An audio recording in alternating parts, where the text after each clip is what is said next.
Estás escuchando Directo a las Estrellas. Víctor Alvarado.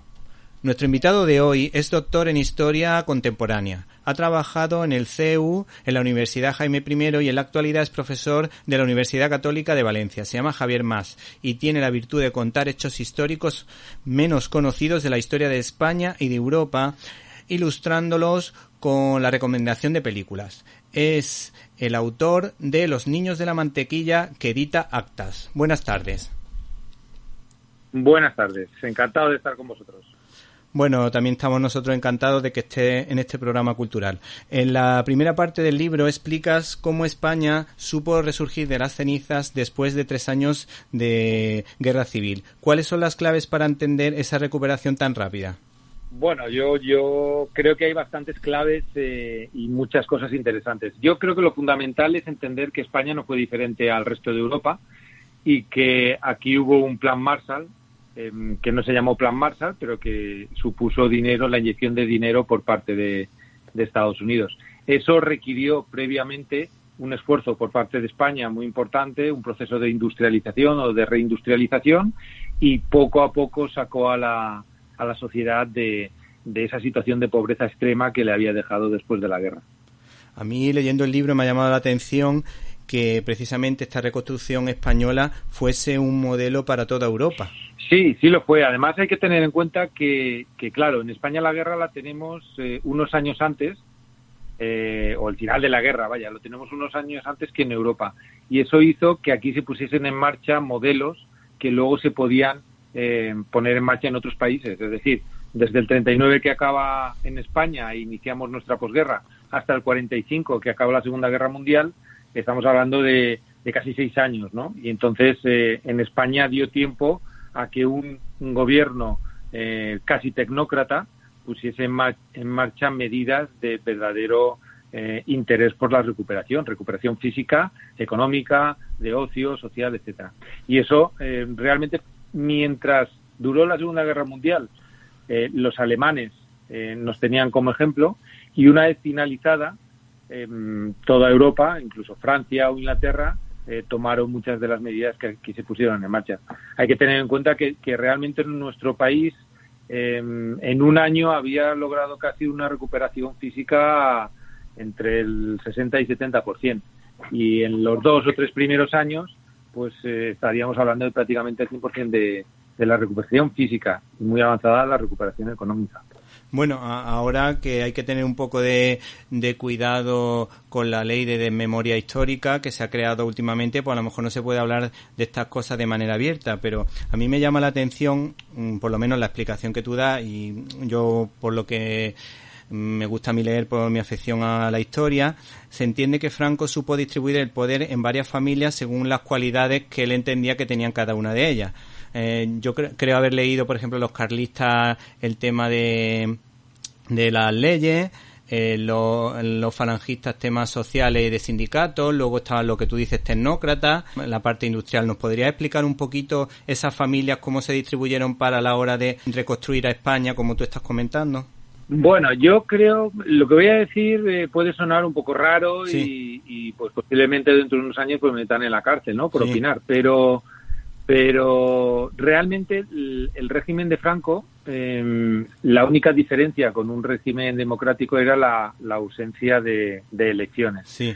¿Por qué digo? Porque a lo mejor puede sonar muy exagerado, porque existían esa serie de familias que representaban distintas tendencias políticas e ideológicas dentro del régimen.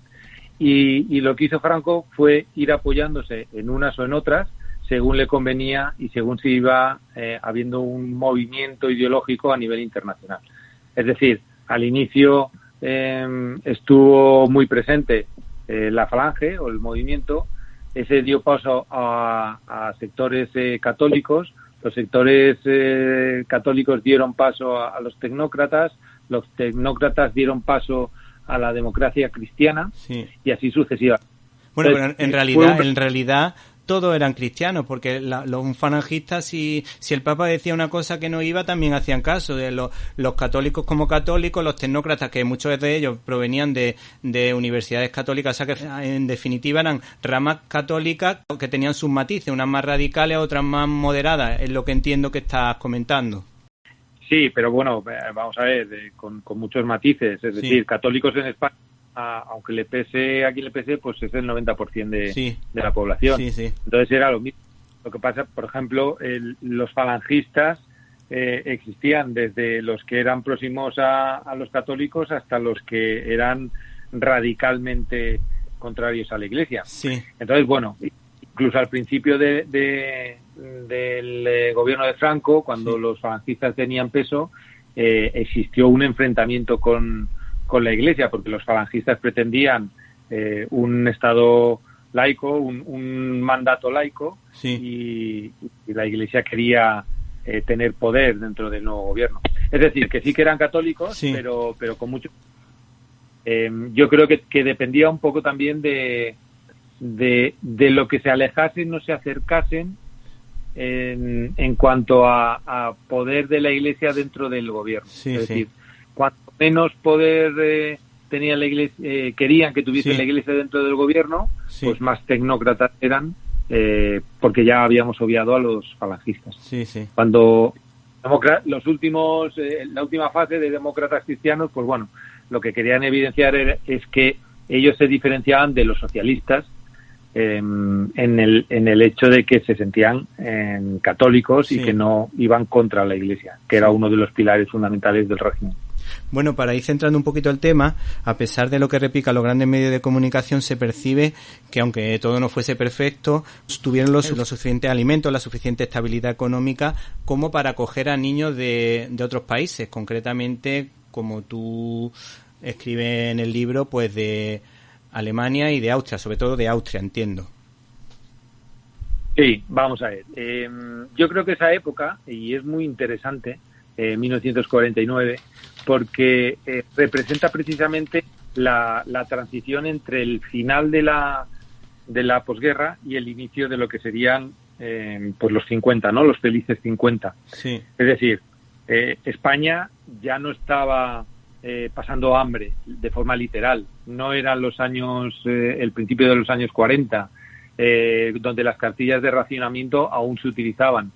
A finales de los 40, aunque no se habían derogado las cartillas, pues ya prácticamente nadie las usaba.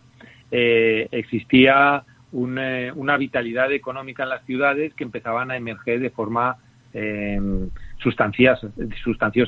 Sí. Y fíjate, un poco al hilo de lo que comentabas al principio de tu programa, que yo creo que una de las cosas que mejor marca ese bienestar, entre comillas, social de finales de los 40 y principios de los 50 es el cine. En el cine, en esos años, hay un vuelco en la temática.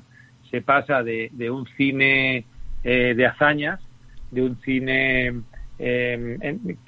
un cine ideológico en el que se encumbraba los ideales de España y de los valores del régimen, a un cine más de ocio, un cine más liviano, un cine que buscaba entretener.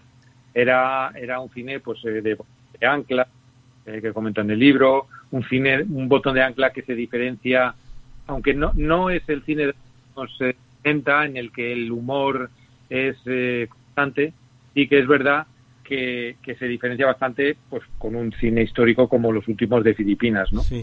Y entre esos dos tipos de película, pues estaría Bienvenido Mr. Marshall, que es una película del 53, de 1953, que esto lo digo en el libro porque es muy interesante cómo aparece a mitad de camino entre la publicación de La Colmena en Argentina y la publicación de La Colmena de Cela en España, entre el 55 en Argentina, 51 en Argentina y 55 en Madrid. ¿Y por qué señalo esto? Porque La Colmena, que es una radiografía de la España de posguerra, de la España dura de posguerra, se prohíbe al inicio de nadie la quería editar en España al inicio de los 50. Sin embargo, en tan solo 2, 3, 4 años, España se abre de una forma brutal y permite la publicación de La Colmena, una crítica velada al régimen con Bienvenido Mr. Marshall, un inicio de las películas de humor con cierto peso dentro del de la ciudadanía, etcétera. Metiéndonos en el meollo, nos gustaría que nos dijeras cómo era la situación económica y social de Alemania y Austria, y además hay que decir que para ello vuelve a poner un ejemplo de cine y habla de una de las grandes películas que describen precisamente con mayor acierto cómo era la situación, como es la película de Roberto Rossellini, Alemania Año Cero, que la verdad que es una película muy dura, pero precisamente ayuda a entender por qué España quiso acoger a estos niños.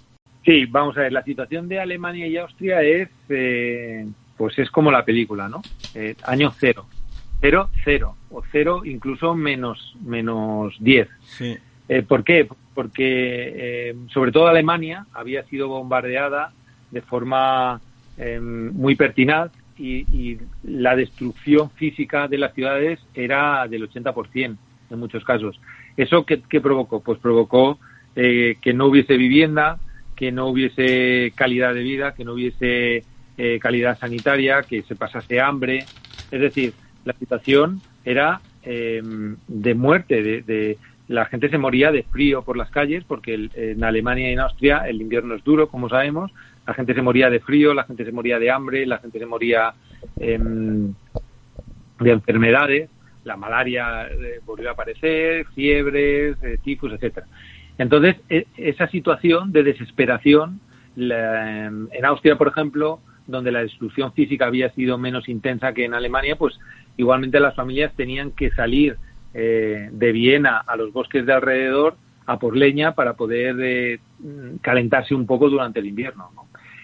Bueno, pues en esa situación es cuando se plantea la necesidad de, bueno, por lo menos vamos a intentar aligerar esta carga o salvar a los niños.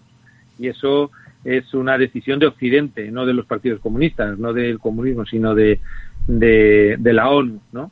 Y la ONU, desde que acaba la guerra, está tratando de estructurar o de organizar esta ayuda a los niños, hasta que al final, pues bueno, se concreta entre la UNRWA, que era una rama de la ONU, y Cáritas. ¿Y qué es lo que hacen? Pues traer a esos niños a países que se suponía estaban mejor que Alemania o que Austria. Bueno, pues tenemos niños que van a Inglaterra, que van a Holanda, que van a Estados Unidos y sobre todo a España y en menor medida a Portugal. En España, como digo, salíamos de una situación similar, pero estábamos desde luego con una situación social mucho mejor que ellos. Entonces, yo creo que hay que destacar cómo la sociedad española, en una situación que no era excesivamente boyante, se vuelca para ayudar a unos niños cuya situación social, enfermedades, repito, hambre, ausencia de trabajo, de ropa, muchos niños venían con lo puesto, ni siquiera traían maleta. Pues se vuelca con ellos y les ayudan. Las familias los acogen como si fuesen uno más y durante 9 meses, un año, pues forman parte de la familia. Les dan de comer, los visten, algunos les toman la comunión en España, los llevan a la escuela, los escolarizan, que yo creo que este punto es muy interesante porque en otros programas de acogida los niños, pues ahora, hoy día, por ejemplo, los niños vienen en verano, los tienen en un entorno occidental y luego los devuelven al finalizar, con lo cual los niños no acaban de integrarse en la sociedad, en este caso española. Sin embargo, estos niños austríacos y alemanes se integraban, repito, iban a la escuela, tomaban la comunión aquí, iban los domingos a misa, formaban parte de la sociedad española. Y eso se notó porque ellos, al volver a Austria, siguieron llamándose los niños españoles. Y hay una cosa, por ejemplo, que a mí me llamó mucho en esta investigación, y es que hoy día ellos reconocen que hablan un español de los años 40, diferente al que hablamos en la actualidad. Y es cierto, hay, aunque no lo creamos, hay una serie de lenguaje, de palabras, de forma de hablar que se hablaba en esos años 40 y que ha desaparecido, pues bueno, porque la sociedad evoluciona y el idioma también.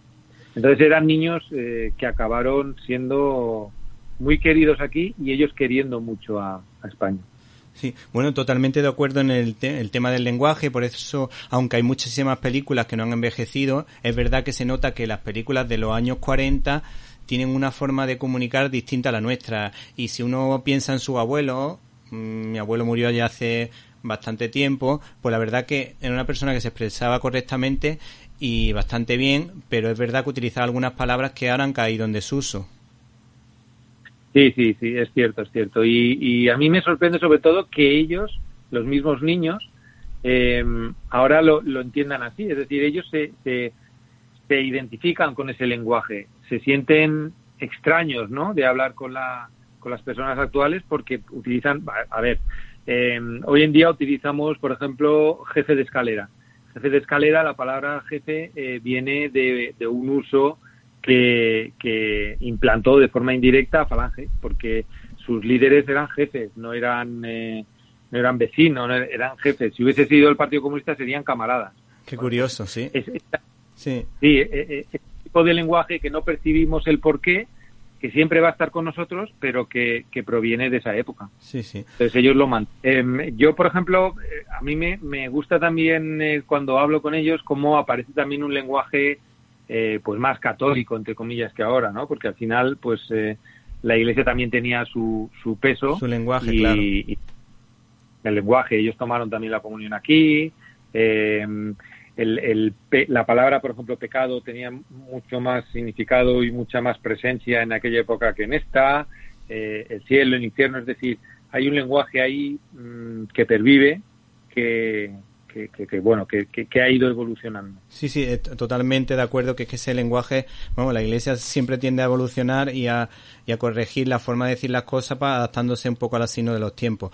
Bueno, hay otro ejemplo que dices que también estas personas pues tuvieron dificultades a nivel farmacéutico y precisamente para ello lo utiliza o hablas de la película El tercer hombre, protagonizada por Orson Welles, donde se ve esa dificultad por conseguir medicamentos. Bueno, por otra parte, también en relación a lo que cuentas de estos niños, pues nos gustaría saber por qué se llaman los niños de la mantequilla. Bueno, esto es muy curioso. Por supuesto, es una pregunta que me hace todo el mundo, ¿no? Pero es curioso porque se ha instalado ese término sin saber muy bien el origen. Hay tres orígenes. Yo apuesto por uno de ellos, pero fundamentalmente hay tres orígenes. Uno es los niños en Austria, al acabar la Segunda Guerra Mundial, el gobierno austríaco, democrático, con unas elecciones, tiene un vicepresidente, que fue ministro, que en un momento dado era, digamos, socialdemócrata, y en un momento dado, sí. pues bueno, frente a la población, y él hace un discurso en el que dice que, más o menos, que ellos no se dedican a construir tanques, como en la época nazi, armamento, sino que se dedican a dar de comer y a que los niños tuviesen mantequilla. Entonces, de ahí nace una tendencia a llamarles los niños de la mantequilla a esa generación en su propio país. Realmente yo creo que se les llamó los niños de la mantequilla por lo que ocurrió en España, no en Austria. Entonces, aquí en España hay dos posibles orígenes. Yo creo que al final se juntaron los dos. Pero bueno, un origen está en que los niños lo único que comían en su país era pues productos lácteos pues del vacuno, ¿no?, que tenían allí en Austria. Entonces, la mantequilla estaba presente en la dieta de la mañana, del mediodía y de la noche de estos niños. La mantequilla la usaban como hoy día, ¿no?, como aceite, como cualquier tipo, como alimento, como dulce, como todo. Cuando llegaron aquí a España, lo primero que pedían para comer era mantequilla. Entonces se les acabó quedando los niños de la mantequilla, ¿no? Ahora bien, yo creo que hay la tercera, que es lo que más pesó, creo yo, es que los niños llegan a España sin saber español, por supuesto. Entonces empiezan a chapurrear. Desde luego todos se van con un dominio del español increíble, pero empiezan a chapurrearlo, ¿no? Y entonces, cuando los niños los primeros días empiezan a pedir lo que ellos comían, ¿no?, que era mantequilla, sí, lo dicen en alemán. Y en alemán la mantequilla se pronuncia, para que lo entendamos, muy parecido al inglés, se escribe muy parecido al inglés, pero la pronunciación es más cerrada y entonces más o menos queda como buta. Sí. Y aquí se entendió como puta y entonces sí. eso llamó la atención a los padres, que en algunos casos se quejaron a las institutrices que han acompañado a los niños diciendo que bueno, que estos niños solo insultaban y decían puta y no sé qué. Y entonces de ahí derivó un poco los niños de la mantequilla, cuando ya descubrían que puta en alemán significaba mantequilla, pues bueno, se quedó un poco como una anécdota. Yo creo que es una suma de las tres cosas, pero que esto último pesa mucho en la denominación de estos niños. Sí, a mí otra cosa que me llama muchísimo la atención es el cariño que estos niños tuvieron a España, y también me llama la atención cómo incluso matrimonios y familias muchos años después visitaron a esta familia española, y también hay una carta de alguien importante dentro de Austria, no me acuerdo ahora quién, si era un ministro o alguien importante, en el que agradecía a España la labor que se había hecho en nuestro país. Sí, yo creo que ha habido más reconocimiento de los hechos en Austria que en la propia España. En España es curioso cómo poco a poco se ha ido olvidando. Y hay parte de ese olvido que es de forma consciente. Sí. Yo creo que porque parece que da vergüenza hablar de cosas de esta época. Sí. Pero yo creo que una gran parte de olvido debido a la propia sociedad, ¿no? Se ha ido quedando en el recuerdo, las generaciones han ido creciendo y no se ha transmitido, ¿no? Sí. Yo creo que el propio régimen apagó también este recuerdo porque se sucedieron de forma muy rápida y muy veloz hechos que acabaron siendo para el régimen mucho más potentes y mucho más propagandísticos. Es decir, estamos hablando del periodo 49-51. En el 49, cuando llegan los primeros niños, el propio Franco acoge a 3 niñas en su casa. Sí. Para que veamos la magnitud, la importancia de este hecho. Sin embargo, en el 51 estamos hablando de los primeros acuerdos con Estados Unidos. En el 53 la firma de los acuerdos bilaterales. Estamos hablando que en el 49, a finales del 49, empieza a levantarse el veto en la ONU. Estamos hablando que España va integrándose en los organismos internacionales. Claro, todo esto hacía que España, que había estado aislado, empieza a entrar o a integrarse en la comunidad internacional. Con lo cual, este hecho de la acogida de niños, que era una ventana abierta al mundo occidental, se ve superado por cosas de mayor magnitud. Y yo creo que eso hace que el propio régimen se olvide y que la memoria colectiva pues vaya dejándolo atrás. Y es una pena. Y ya digo que como tú bien decías, son los propios austriacos los que han tratado de mantener esa llama viva, ¿no? Hay más agradecimiento de allí hacia aquí que de aquí hacia allí. Sí, a mí me llama muchísimo la atención porque yo nunca la había leído.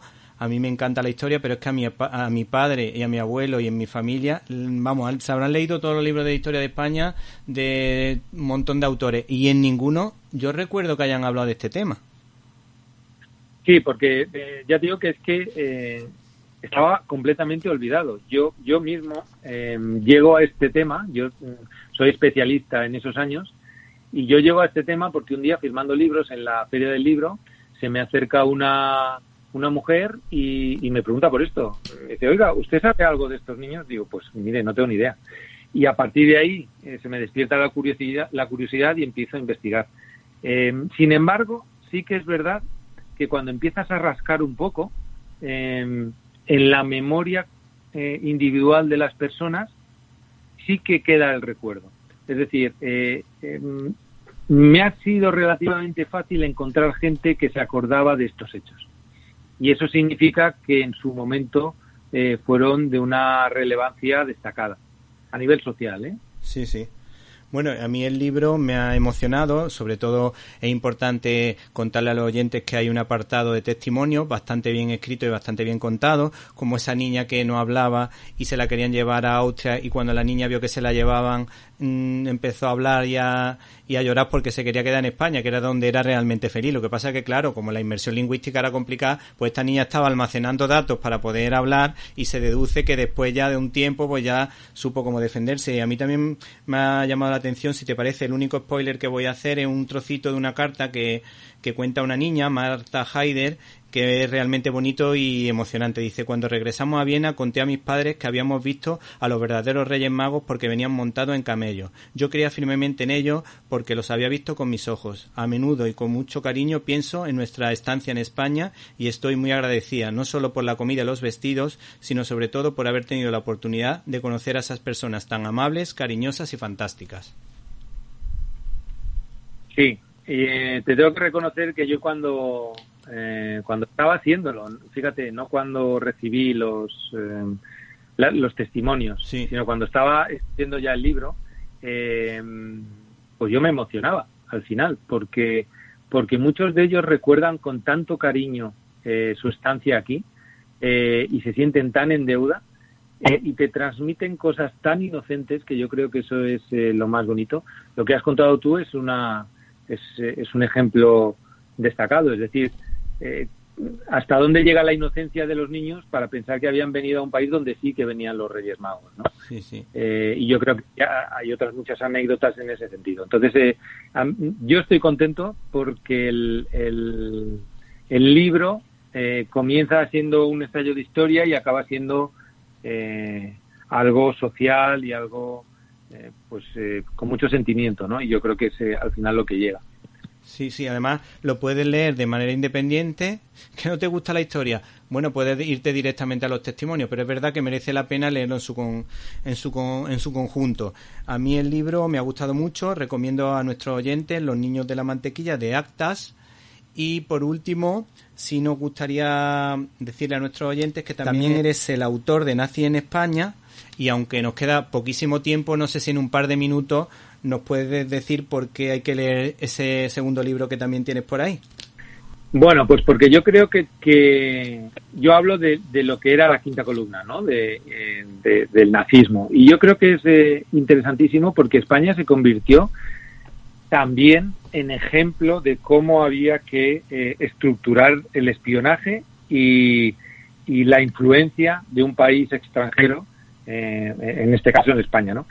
Fue ejemplo, fíjate, esa estructura fue ejemplo no solo para los alemanes, sino también para los aliados.